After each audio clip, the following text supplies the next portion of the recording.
அதாவது ஆம்னி பேருந்துகளில் கடந்த காலங்களைப் போல போக்குவரத்து இல்லாத குறிப்பிடுகிற அளவுக்கு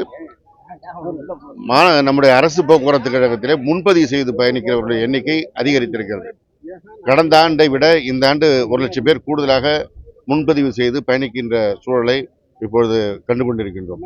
அதற்கு கடந்த ஆண்டிலும் இதே போன்றுதான் ஒவ்வொரு ஆண்டும் முன்பதிவு செய்து பயணிக்கிறவர்களுடைய எண்ணிக்கை கூடிக்கொண்டிருக்கிறது. இது எதை காட்டுகிறது என்றால், ஏற்கனவே ஆம்னி பேருந்துகளில் முன்பதிவு செய்து பயணித்தவர்கள் இப்பொழுது அரசு போக்குவரத்து கழக பேருந்துகளுக்கு பயணிக்க வருகிறார்கள்.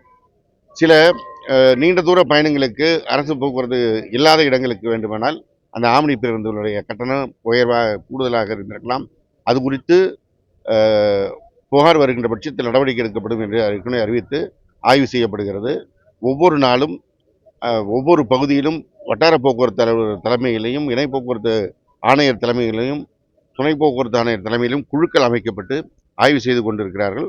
ஆய்விலே எங்கெல்லாம் கட்டணம் கூடுதலாக இருக்கிறதோ அந்த பேருந்துகள் மீது தொடர்ந்து நடவடிக்கை எடுக்கப்படுகிறது. அதாவது ஆம்னி பேருந்துகளில் கடந்த காலங்களைப் போல போக்குவரத்து இல்லாத குறிப்பிடுகிற அளவுக்கு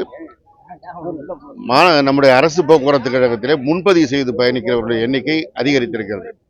கடந்த ஆண்டை விட இந்த ஆண்டு 1,00,000 பேர் கூடுதலாக முன்பதிவு செய்து பயணிக்கின்ற சூழலை இப்பொழுது கண்டுகொண்டிருக்கின்றோம்.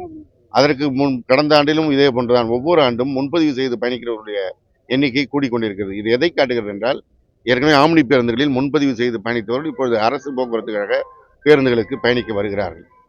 சில நீண்ட தூர பயணங்களுக்கு அரசு போக்குவரத்து இல்லாத இடங்களுக்கு வேண்டுமானால் அந்த ஆம்னி பேருந்துகளுடைய கட்டணம் கூடுதலாக இருந்திருக்கலாம். அது குறித்து புகார் வருகின்ற பட்சத்தில் நடவடிக்கை எடுக்கப்படும் என்று ஏற்கனவே அறிவித்து ஆய்வு செய்யப்படுகிறது.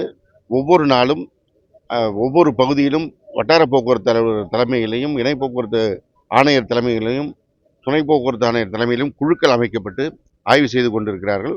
ஆய்விலே எங்கெல்லாம் கட்டணம் கூடுதலாக இருக்கிறதோ அந்த பேருந்துகள் மீது தொடர்ந்து நடவடிக்கை எடுக்கப்படுகிறது.